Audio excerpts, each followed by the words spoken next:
کہ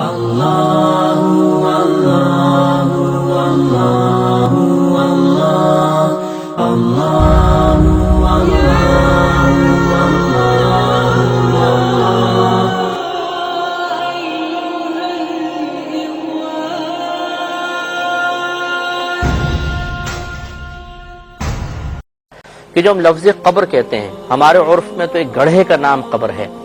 لیکن حقیقتاً یاد رکھیں کہ قبر اس مقام کا نام ہے کہ جس میں انسان عالم برزخ میں رہتا ہے۔ عالم برزخ آپ کو بتایا تھا کہ جب انسان کا انتقال ہوتا ہے اس وقت سے لے کر اور بروز قیامت اٹھنے تک، یہ درمیان کا جتنا بھی وقفہ ہے، جتنا بھی ٹائم پیریڈ ہے، اس کو عالم برزخ کہا جاتا ہے۔ اس عالم برزخ میں انسان جس مقام پر رہے گا وہ اس کے لیے قبر کہلاتی ہے، چاہے اب وہ گڑھے کی شکل میں ہو، یا کسی کو آپ نے سمندر میں ڈال دیا تو وہ سمندر اس کے لیے قبر ہے، اگر کوئی شیر کے پیٹ میں چلا گیا، شیر نے اس کو کھا لیا تو شیر کا پیٹ اس کے لیے قبر ہے، اور وہیں پر عذاب و ثواب کا سلسلہ جاری و ساری ہو جاتا ہے۔ لیکن نہ شیر عذاب محسوس کرتا ہے، نہ آپ اس مردے کی چیخیں سن سکتے ہیں، بلکہ اللہ تبارک و تعالیٰ کا یہ ایک عجیب نظام ہے کہ عقل کی رسائی وہاں تک نہیں ہو سکتی ہے۔ اس کو سمجھانے کے لیے اکابرین نے اس طرح بیان فرمایا کہ یوں سمجھ لیں جیسے آپ کسی سوئے ہوئے شخص کے پاس بیٹھ جائیں اور وہ شخص کو خواب دیکھ رہا ہو، تو وہ خواب میں مثال کے طور پہ کوئی اس کو مار رہا ہے، اس کو کاٹ رہا ہے، پیٹ رہا ہے، وہ ایک اذیت برداشت کر رہا ہے، محسوس کر رہا ہے، لیکن جو سائیڈ میں بیٹھا ہوا اسے کچھ پتہ نہیں چلتا کہ کیا ہو رہا ہے، اور ظاہری بدن پہ بھی نظر نہیں آتا، لیکن وہ سویا ہوا شخص تمام تکلیفات محسوس کر رہا ہے۔ یہی وجہ کہ جب ہم اٹھتے ہیں تو اپنے بدن کو دیکھتے ہیں، کچھ بظاہر نہیں لگتا، لیکن جب ہم خواب میں ہوتے ہیں تو ساری تکلیفیں محسوس ہو رہی ہوتی ہیں۔ تو اسی طریقے سے یہ جو مردے پر ایک عذاب طاری ہوگا، یہ ایسا نہیں ہے کہ خواب کی ہی مثل ہوگا، بلکہ حقیقی طور پہ عذاب ہوگا، لیکن وہ عذاب نہ میں اور آپ دیکھ سکتے ہیں، نہ وہ جس جانور کے اندر ہے یا جس جگہ پر ہے وہ مقام یا وہ جانور وغیرہ اس عذاب کو محسوس کرے گا، بلکہ وہی بات ہے کہ یہ اللہ کے رازوں میں سے ایک راز ہے کہ تعلق روح بدن کے ساتھ قائم کر دیا جاتا ہے، اور جو عذاب ہوتا ہے وہ روح اور بدن دونوں پر ہو رہا ہوتا ہے، لیکن اطراف میں کسی چیز کو عذاب محسوس نہیں ہوتا، صرف وہ مردہ ہی اس عذاب کو محسوس کر رہا ہوتا ہے۔ کہ جب انسان مر جاتا ہے تو ایسا نہیں ہے کہ اس کی روح کا تعلق مکمل طور پر منقطع ہو جائے۔ دنیا میں ایک تعلق وقتی طور پہ منقطع ضرور ہوتا ہے، لیکن پھر وہ تعلق دوبارہ قائم ہوتا ہے، لیکن وہ تعلق اس طرح قائم نہیں ہوتا جیسے زندگی میں انسان کے جسم اور روح کا تعلق ہوتا ہے، کہ زندگی میں یعنی دنیا کے اندر تو پوری کی پوری روح گویا کہ انسان کے اندر ہوتی ہے اور وہ بالکل آپ کو جیسے زندہ نظر آتا ہے، لیکن مرنے کے بعد اس روح کا کچھ تعلق ایسا بدن کے ساتھ قائم ہوتا ہے کہ وہ مکمل طور پہ اندر سرایت تو نہیں کرتی ہے، لیکن انسان اس کے اس تعلق کی وجہ سے ایک قسم کی حیات اور زندگی پا جاتا ہے، اور اسی زندگی کی وجہ سے وہ عذاب کا الم اور درد محسوس کرتا ہے اور نعمتوں کی لذت کو محسوس کرتا ہے۔ تو ہم آپ کی خدمت میں شرع عقائد کی عبارت عرض کر رہے تھے کہ جو علماء اسلام کے عقائد ہیں کہ مرنے کے بعد روح کا تعلق کس طرح کا مردے کے ساتھ قائم ہوتا ہے، تو اس میں انہوں نے ارشاد فرمایا کہ بے شک یہ بات بالکل جائز ہے، یعنی اس کا عقیدہ رکھنا چاہیے کہ اللہ تبارک و تعالی مردے کے تمام یا اس کے بعض اجزاء میں زندگی کی ایک نوع پیدا کر دیتا ہے، ایک قسم پیدا کر دیتا ہے، اور اس کی مقدار اتنی ہوتی ہے کہ وہ کم از کم عذاب کے الم کو اور نعمتوں کی لذت کو محسوس کر سکے۔ اور کہتے ہیں کہ اس سے یہ لازم نہیں آتا کہ پوری کی پوری روح بدن میں لوٹا دی جاتی ہے، اور یہ بھی لازم نہیں آتا کہ جب روح کا تعلق بدن سے قائم ہوا تو وہ چاہیے کہ مردہ اٹھ کے حرکتیں کرنا شروع کر دے اور بے قراری اور اضطراب کا اظہار کرے، کیونکہ وہ ایک ایسا تعلق قائم ہوتا ہے کہ مکمل روح اندر آتی بھی نہیں ہے۔ جیسے ابھی ہمارے اندر روح ہے تو ہاتھ ہلا سکتے ہیں، اٹھ سکتے ہیں، دائیں بائیں دیکھ سکتے ہیں، تو ایسا تو نہیں ہے کہ پوری کی پوری روح اس مردے کے اندر چلی جائے، تو پھر تو وہ اسی طرح حرکتیں کرتا ہے جیسے ایک زندہ آدمی کرتا ہے۔ لہذا فرماتے ہیں کہ وہ تعلق بس اتنی مقدار کا ہوتا ہے کہ جس تعلق کی بنا پر مردہ عذاب کے الم اور نعمت کی لذت کو محسوس کر سکے۔ یہی وجہ ہے کہ مردہ اٹھ کے نہیں بیٹھتا، وہ حرکت نہیں کرتا، وہ اضطراب میں مبتلا نہیں ہوتا۔ تو کہتے ہیں کہ اس سے لازم نہیں آتا کہ روح بدن کی طرف مکمل طور پہ لوٹا دی جاتی ہے اور یہ کہ وہ حرکت کرے اور اضطراب کرے، اور اسی طریقے سے یہ بھی لازم نہیں آتا کہ عذاب کا اثر اس پر نظر آئے۔ ہم بھی دیکھتے ہیں تو عذاب کا اثر نظر نہیں آتا، بالکل مردہ جیسا پڑا ہے ویسے ہی پڑا ہوا ہے۔ حتیٰ کہ یہ کہتے ہیں کہ جو پانی میں ڈوب گیا اور جو حیوان کے پیٹوں کے اندر چلا گیا اور وہ ہواؤں کے اندر اڑ رہے ہیں، اس پر بھی عذاب ہو رہا ہوتا ہے، اگرچہ خود پرندوں کو پتہ نہیں چلتا اور جانوروں کو پتہ نہیں چلتا، عذاب ہو رہا ہوتا ہے۔ تو یہ آپ تھوڑا سا غور و تفکر کریں گے تو ایک صحیح تصور آپ کے ذہن میں قائم ہو جائے گا کہ زندگی میں مکمل طور پہ روح بدن کے اندر ہوتی ہے، تو لہٰذا انسان حرکت بھی کرتا ہے، باتیں کر رہا ہوتا ہے اور سب معاملات ہوتے ہیں، لیکن جب یہ روح مکمل طور پہ باہر نکلتی ہے وہ مر جاتا ہے۔ اب اس کے بعد پھر اس روح کا تعلق بدن کے ساتھ اتنا بس قائم کر دیا جاتا ہے کہ وہ عذاب برداشت کرے، عذاب محسوس کرے، نعمتوں کی لذت محسوس کرے، بس اس سے زیادہ تعلق نہیں ہوتا۔ اگر اس سے زیادہ تعلق ہوتا کہ پوری کی پوری روح ہی لوٹا دی جاتی تو بالکل وہ بعینی زندہ انسانوں کی طرح حرکتیں شروع کر دیتا۔ اس چیز کو اچھی طرح آپ ذہن میں رکھیں۔ اب یہ بھی ہمارا عقیدہ ہے کہ مسلمانوں کی روح مختلف مقامات پر ہوتی ہے، لہذا علماء نے فرمایا کہ حسب مرتبہ روح مختلف مقام پر ہوگی۔ بعض کی تو صرف قبر کے پاس ہی رہتی ہے روح، یعنی کہیں پر بھی وہ بہرحال جسم کے ساتھ تو تعلق ہو گئی ہوگا، لیکن بعض کی روحیں قبروں کے پاس ہوتی ہیں، بعض کی آب زمزم کے کنویں میں ہوتی ہیں، یہ حدیثوں میں ہے، بعض کی آسمان و زمین کے درمیان،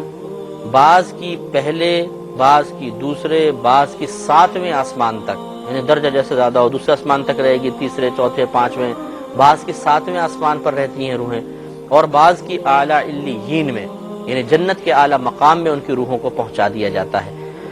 تو اس کے سلسلے میں علامہ جلال الدین سیوطی رحمۃ اللہ علیہ نے اپنی مشہور کتاب جو احوال برزخ کے بارے میں ہے، شرح الصدور بشرح حال الموتى والقبور، اس میں بہت ساری کتب حدیث سے حدیثیں جمع کی ہیں، وہ میں چند حدیثیں آپ کی خدمت میں عرض کرتا ہوں تاکہ ہمیں معلوم ہو کہ جو یہ ہم نے عقیدہ رکھا ہے یہ کوئی اپنے پاس سے وضع کردہ نہیں ہے، بلکہ ہمارے نبی کریم صلی اللہ علیہ وسلم نے اس کی اطلاع دی ہے۔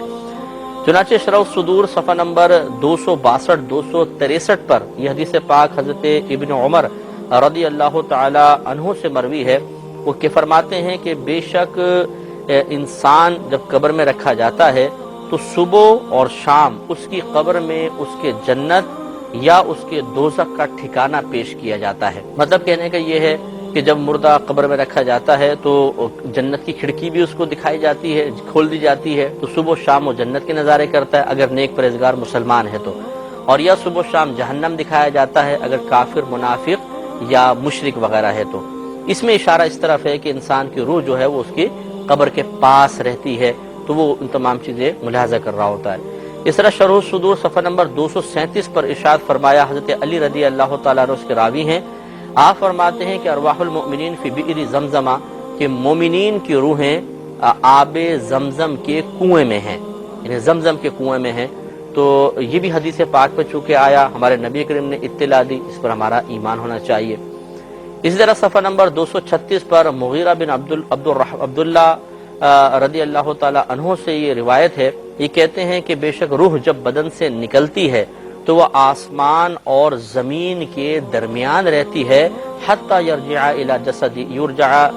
جسدہ، حتی کہ اسے اس مردے کے بدن کی طرف لوٹایا جائے گا، یعنی اس میں اشارہ کر دیا کہ زمین و آسمان کے درمیان ہے۔ صفحہ نمبر 235 پر حضرت ابو ہریرہ رضی اللہ تعالی عنہ سے یہ حدیث پاک مروی ہے کہ نبی کریم صلی اللہ علیہ وسلم نے ارشاد فرمایا، ان ارواح المؤمنین فی السماء السابعۃ ینظرون الی منازلہم فی الجنہ، کہ بے شک مومنین کی روحیں 7ویں آسمان میں ہیں، وہ جنت میں اپنے مقامات کو دیکھ رہے ہیں، یعنی 7ویں آسمان سے ان کو جنت نظر آتی ہے، وہ جنت میں اپنے مقامات دیکھ رہے ہوتے ہیں۔ اس میں نبی کریم صلی اللہ علیہ وسلم نے مومنین کی ارواح کو 7ویں آسمان پر قرار دیا۔ ابو داؤد شریف میں ہے، سنن ابو داؤد میں حدیث نمبر 2520 ہے، حضرت ابن عباس رضی اللہ تعالی عنہ اس کے راوی ہیں۔ یہ فرماتے ہیں کہ نبی کریم صلی اللہ علیہ وسلم نے ارشاد فرمایا کہ جب تمہارا کوئی بھائی دنیا سے رخصت ہو جاتا ہے تو اللہ تبارک و تعالی ان کی روحوں کو سبز پرندوں کے پیٹ میں رکھ دیتا ہے، سبز پرندوں کے پیٹ میں، اور وہ جنت کی نہروں پر اڑتے ہیں، اس کے پھلوں میں سے کھاتے ہیں اور اس کی قندیلوں پر بیٹھتے ہیں۔ وہ قندیلیں کہ جو عرش کے سائے کے تحت لٹکی ہوئی ہیں۔ تو یہ اس میں اشارہ کر دیا کہ بعض لوگوں کی روحیں جنت میں پہنچائی جاتی ہیں اور جنتی پرندوں کے پیٹ یا پوٹے کے اندر ان کو رکھ دیا جاتا ہے، اور جنتی پرندے اڑتے ہیں تو گویا کہ وہ روح بھی اس کے ساتھ سیر کر رہی ہوتی ہے۔ اور اسی طرح شرح صحیح مسلم جو امام نووی رحمۃ اللہ علیہ کی تصنیف ہے، اس کی جلد نمبر 2 صفحہ نمبر 286 پر آپ ایک حدیث کی شرح کرتے ہوئے جس میں رفیق الاعلیٰ کا لفظ استعمال ہوا تھا، یہ کہتے ہیں کہ صحیح یہ ہے، اور وہ جس پر جمہور متفق ہیں، کہ مراد رفیق اعلیٰ کے ساتھ، یعنی رفیق اعلیٰ مانے اعلیٰ ساتھی، ان سے مراد کون ہے؟ کہتے ہیں وہ انبیاء علیہ السلام ہیں جو اعلیٰ علیین میں رہتے ہیں۔ تو یہاں تک آپ نے دیکھا کہ تمام ان حدیثوں سے یہ عقیدہ ثابت ہے۔ اب ان میں یہ نہیں ہے کہ بعض کی روح ادھر بعض کی روح ادھر، یہ ذرا عوام اچھی طریقے سے اس بات کو آپ لوگ ذہن میں رکھیے کہ نبی کریم صلی اللہ علیہ وسلم نے مطلقاً فرمایا مومنین کی روح آب زمزم کے کنویں میں ہے، مومنین کی روح 7ویں آسمان پر ہے۔ تو اب ان حدیثوں میں بظاہر ٹکراؤ نظر آتا ہے، کہیں تو سرکار فرما رہے ہیں آب زمزم میں، کہیں فرماتے ہیں قبر پہ ہیں، کہیں فرما رہے ہیں 7ویں آسمان پر ہے، کہیں فرماتے ہیں جنت کے سبز پرندوں کے پوٹوں میں ہیں۔ تو یہ علماء کا کام ہوتا ہے کہ پھر یہ کہہ کر کے جی ایک حدیث کو صحیح مان لیتے ہیں، باقی سب کے مضامین چونکہ اس سے ٹکرا رہے ہیں اس کو رد کر دیا جائے، یہ غلط ہے۔ بلکہ اب کہا یہ جائے گا کہ بعض کے بارے میں سرکار نے خبر دی کہ ان کی روحیں 7ویں آسمان پر ہیں، بعض کے بارے میں خبر دی کہ وہ قبر پر روحیں رہتی ہیں، بعض آسمان و زمین کے درمیان۔ تو اب پھر تمام حدیثوں پر عمل ہو جائے گا، تمام حدیثوں میں آپس میں موافقت پیدا ہو جائے گی۔ تو اس لیے بنیادی اصول بھی یاد رکھیے گا کہ اگر دو احادیث کے مضامین آپس میں بظاہر ٹکرا رہے ہوں تو ہمیں اس طرح کا مفہوم اور معنی اخذ کرنا لازم ہوتا ہے کہ دونوں حدیثوں پر عمل ہو جائے، دونوں حدیثیں اپنے مقام پر صحیح ہو جائیں۔ ایسا نہیں کہ ایک حدیث کو صحیح مان کے دوسرے کو غلط قرار دے دیں، یا دوسرے کو صحیح مان کر پہلے کو غلط قرار دے دیں، یہ مناسب طریقہ نہیں ہوتا ہے۔ لہٰذا یہ نتیجہ یہ نکلا کہ یہ عقیدہ رکھنا ہوگا کہ مومنین کی ارواح مختلف مقامات پر ہوتی ہیں۔ لیکن اس کے مقابلے میں یاد رکھیے کہ جو کافر کی روح ہوتی ہے، مشرک کی روح ہوتی ہے، جس کو معذب روح کہتے ہیں، معذب مانے جس پر عذاب نازل ہو رہا ہے، یہ جیسے کہ آپ نے حدیث میں سنا تھا مسند امام احمد بن حنبل میں کہ اللہ تعالیٰ فرماتا ہے کہ اس کو 7ویں زمین کے نیچے پہنچا دو، مقام سجین میں پہنچا دو، تو وہ روحیں مقید ہوتی ہیں اور یہ باہر نہیں نکل سکتی، بالکل اپنے مقام پہ مقید ہو کر ان کا تعلق بدن سے ضرور ہوگا اور عذاب وغیرہ یہ برداشت کرتی رہیں گی، اور جسم بھی اس مردے کا عذاب برداشت کر رہا ہوگا، چاہے مردے کو جلا دیا جائے، اس کے اجزاء چاہے جلا کے راگ بنا کر اڑا دی جائے، لیکن اس کے باوجود روح اور بدن کا تعلق قائم رہتا ہے اور وہ عذاب محسوس کرتا رہے گا۔ تو معلوم یہ ہوا کہ کفار، مشرکین، منافقین کی روحیں اس طرح نہیں ہے کہ وہ پوری دنیا میں گردش کر رہی ہوں، بلکہ ان کو تو مقید کر دیا جاتا ہے۔